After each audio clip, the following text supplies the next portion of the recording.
Welcome to my channel. இன்றைக்கி பார்த்தீங்கன்னா Friday lunch தான் பார்க்க போகிறோம். ஏன்னா ப்ரேயர் இருக்கிறனால ஃப்ரைடே நமக்கு ஃபாஸ்டிங் ப்ரேயர்.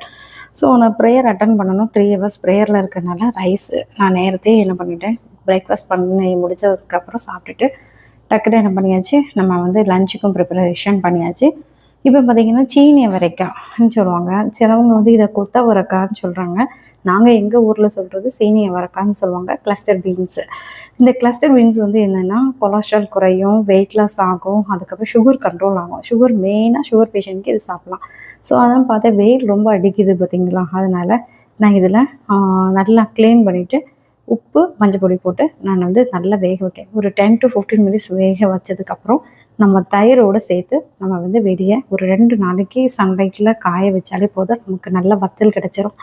ஸோ இது வந்து டெய்லி ஒரு நம்ம மேக்ஸிமம் கஞ்சிக்கெல்லாம் இது வந்து சாப்பிடும்போது சூப்பராக இருக்கும், ரொம்ப நல்லது. இது கசப்புத்தனம் அதிகமாக இருக்கும்போது தான் சுகரும் லெவல் வந்து கண்ட்ரோலாக இருக்கிறதுக்கு இம்பேலன்ஸாக இருக்கும், அதை பேலன்ஸ் ஆக்கும். ஸோ நம்ம இப்போ கொத்தவரங்கை வச்சு தான் நம்ம பொரியலும் பண்ண போகிறோம். இப்போ பார்த்தீங்கன்னா சட்டி சூடான உடனே எண்ணெய் ஊற்றிட்டு கடுகு, ஜீரகம், காஞ்ச மிளகா, அதுக்கப்புறம் உளுந்து போட்டிருக்கேன், கடலைப்பருப்பு, இனி வெங்காயம் சேர்க்கணும். இப்போ சீனி வறுக்கவும் நம்ம ஆட் பண்ணியாச்சு. யாருமே பச்சை மிளகா போட்டிருக்கேன்.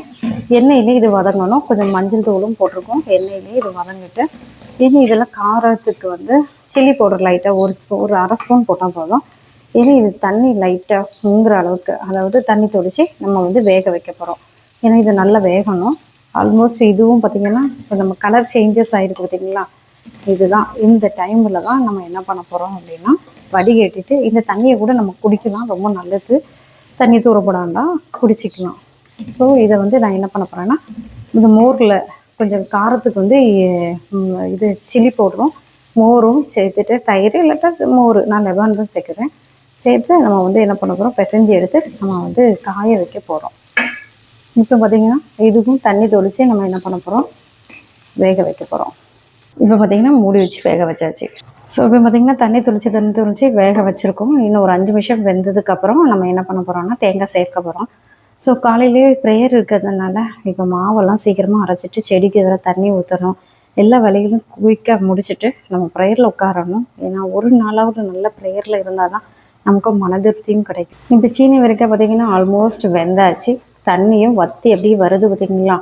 இந்த டைமில் ஒன்று எடுத்து பார்த்தா நமக்கே தெரியும் இது வெந்திருக்கா இல்லையான்னு. பார்த்திங்களா, நல்லா வெந்தாச்சு. இந்த இது போதும், வெந்திருக்கு, உப்பு இருக்குது, எல்லாமே இருக்குது. ஸோ நம்ம வந்து தேங்காய் வந்து போட போகிறோம். எனக்கு வந்து கிரேட்டட் கோகோனட் தேங்காய் தான் கிடைக்கும். ஸோ இதை தான் நான் யூஸ் பண்ண போகிறேன். இப்போ பார்த்திங்கன்னா தேங்காயெல்லாம் சேர்த்தாச்சு. தண்ணி எதுவுமே இல்லை, தண்ணி இருக்கவே கூடாது, அப்போ தான் நல்லாயிருக்கும். ஸோ இந்த டைமில் நான் நடுவில் ஒரு புளி மாதிரி பொழிச்சிக்கோங்க.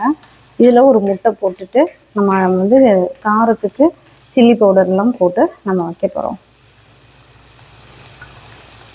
இப்போ பார்த்திங்கன்னா ஒரு முட்டை, அதுக்கப்புறம் நம்மளோட சில்லி பவுடரும் போட்டிருக்கேன். இனி அவ்வளோதான். இதை அப்படியே சிக்கி எடுத்துகிட்டே இருந்தோன்னா எல்லாத்தையும் சேர்த்து மிக்ஸ் பண்ணிடணும். சிக்கு மட்டும் தான் வேணும், அவ்வளோதான். இப்போ பார்த்திங்கன்னா லஞ்ச் பாக்ஸ் ரெடி ஆகிட்டா. இதில் ரைஸ் போட்டு கூட பிள்ளைங்களுக்கு கொடுத்தா நல்ல டேஸ்ட்டாக இருக்கும். ஸோ எனக்கு நீ ஃப்ரைடே ப்ரேயர்னால நான் சிம்பிளாக தான் எல்லாத்தையும் முடிச்சிடலான்னு பண்ணாச்சு. இனி மாவு அரைக்கணும், இது அவ்வளோதான்.